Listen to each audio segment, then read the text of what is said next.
Good evening. Welcome to QUT Web News. Good evening.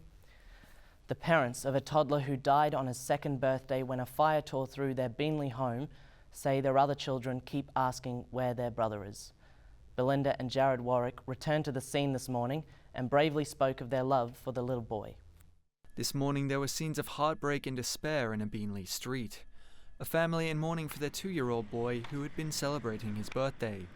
The fire late yesterday gutted the family home. The toddler's mother escaped with the 4 other children, but was unable to reach her youngest son Roman in a back room. It was his birthday yesterday. He was the most beautiful, kind-hearted, loved to dance. Belinda Warwick returned to the Kokoda Street with friends as investigators worked in the charred house. The local community is grieving with her. And our hearts go out to the family. To lose a toddler on their second birthday is an absolute tragedy. The family lost almost everything, and now others are coming to their aid. Obviously they escaped with just the clothes on their back, so we got them clothes, we got them dinner, and then we put them up in a motel.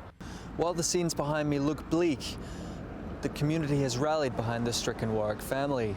A house has already been offered, and floods of flowers and gifts have come in from local residents.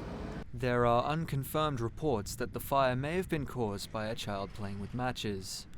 Donations to help the family can be made through www.giveit.org. James Bullock, QUT News. The saga involving American film star Johnny Depp and his 2 dogs continues. Today, radio host Carl Sandilands threw himself into the mix, calling the Australian Agriculture Minister an idiot. Shock jock Kyle Sandilands and Agriculture Minister Barnaby Joyce go head-to-head on Sydney radio over film star Johnny Depp and his pampered dogs. You sound like an absolute clown telling the guy to bugger off back to Hollywood or we'll kill his dogs. Depp brought his 2 Yorkshire Terriers into Australia without permission on a private jet when he returned to film a Pirates of the Caribbean sequel. The animals didn't go through quarantine, raising fears of disease. Yesterday, Barnaby Joyce warned Depp to take his pets Boo and Pistol back to California, or they could be put down. Sandilands was not impressed. You sound like an idiot. You should have reworded your statement. Sound like a classy guy. You're a government minister, not some idiot off the street mouthing off to a news camera. Have some decency. This Kyle, that seems interesting coming from you, mate. You're the number one. Oh, shut up, Barnaby. No, but you're an absolute joke, Barnaby. There are reports Boo and Pistol will be leaving tonight, but they may face problems with the US quarantine laws too. Brittany Levinson, QUT News. You got 2, you survived? Opposition leader Bill Shorten delivered a scathing budget reply last night. The focal points of Labor's alternative budget were greater small business cuts and the slashing of university debts. From the outset, Bill Shorten made his displeasure of Joe Hockey's budget clear. The truth is that the 2015 budget is silent on the big picture, the next decade, the long run. Instead, Labor pledged to blow the Liberals' small business tax cut out of the water. Not a 1.5% cut, a 5% cut. That's the future, that's confidence. Labor also promised big investments in teaching and fee relief for some university degrees. We will train 25,000 new teachers who are science and technology graduates, and we will write off the HECS debt of 100,000 science, technology, engineering, maths students. Australia must get smarter, or we will get poorer. Prime Minister Tony Abbott wasn't impressed. Our budget is a plan. What he gave us last night was an unfunded wish list. The numbers just don't add up. And that's the big question left unanswered from last night's budget reply.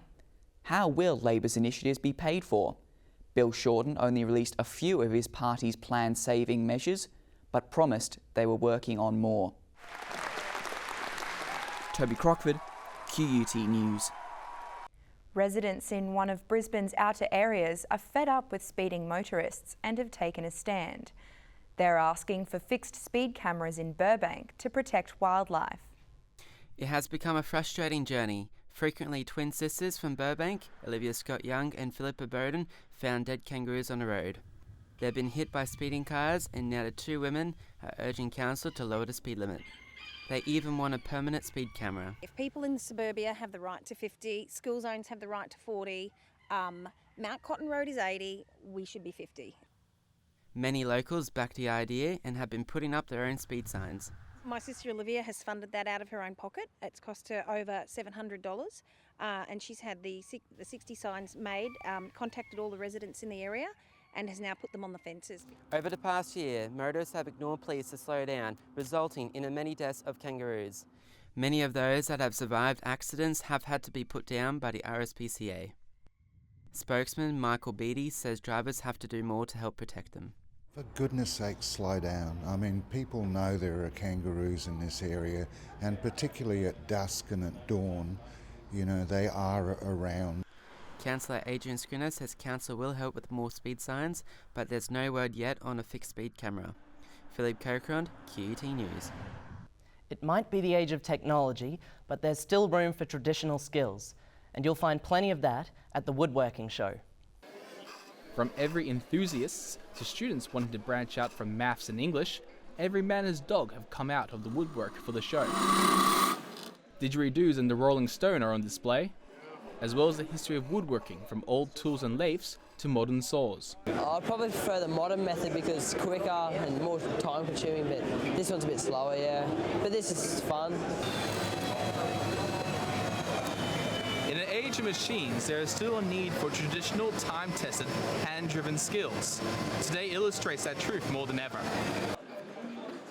Keen woodworkers want to return to what's called green woodworking, to create something unique from something simple. But it's better for the soul. There's something beautiful about starting with a piece of tree and crafting a piece of furniture or a functional item out of it, and it's lovely like that. Followers of the movement are worried woodworking skills are fading, and tradesmen are relying too much on machinery. But I'm very much a proponent of hand tool skills because they are the fundamental woodworking skills that everything else is built on. But sadly, we don't teach that very often. And they are doing their best to make sure the young are keen to learn. The Woodworking Show ends this Sunday. Bernard Thompson, QUT News. From Gympie to Longreach, Charleville to Blackbutt, there's a show somewhere in Queensland all year round. Today, the Ipswich and Brookfield shows opened for business. Despite the chilly morning, there were big crowds at the Ipswich showgrounds. Show bags, sideshow alley and a haunted house. And organisers promise a lot more.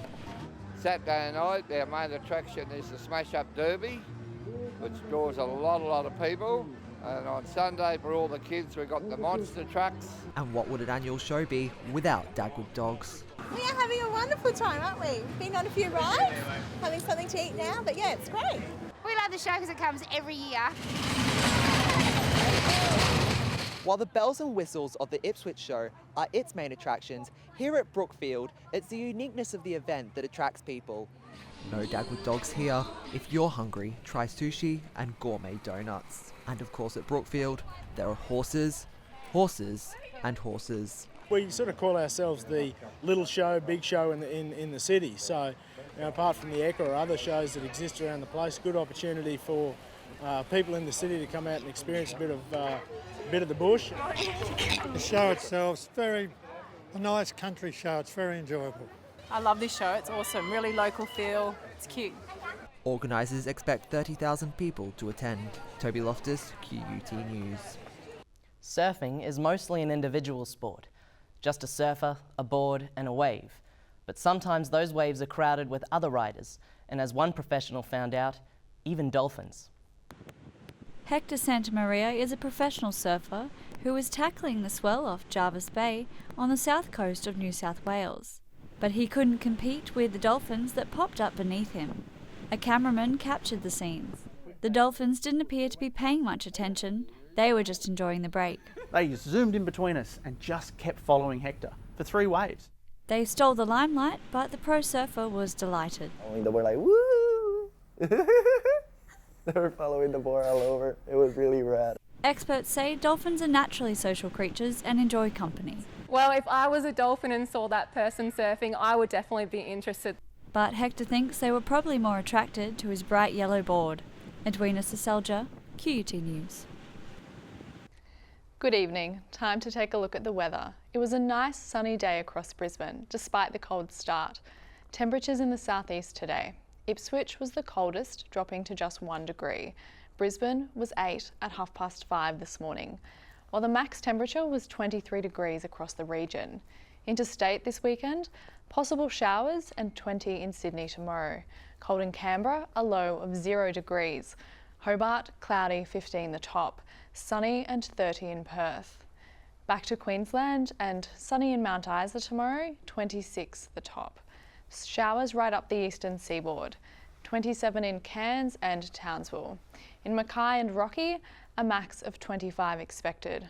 Unfortunately, no rain in the west, partly cloudy and 27 in Longreach, wet in Brisbane. Showers and 23 for Saturday, Sunday and Monday. That brings you up to date with the weather. And that's all the news we have for now. We're back Monday with more QUT news. Goodbye. Goodbye.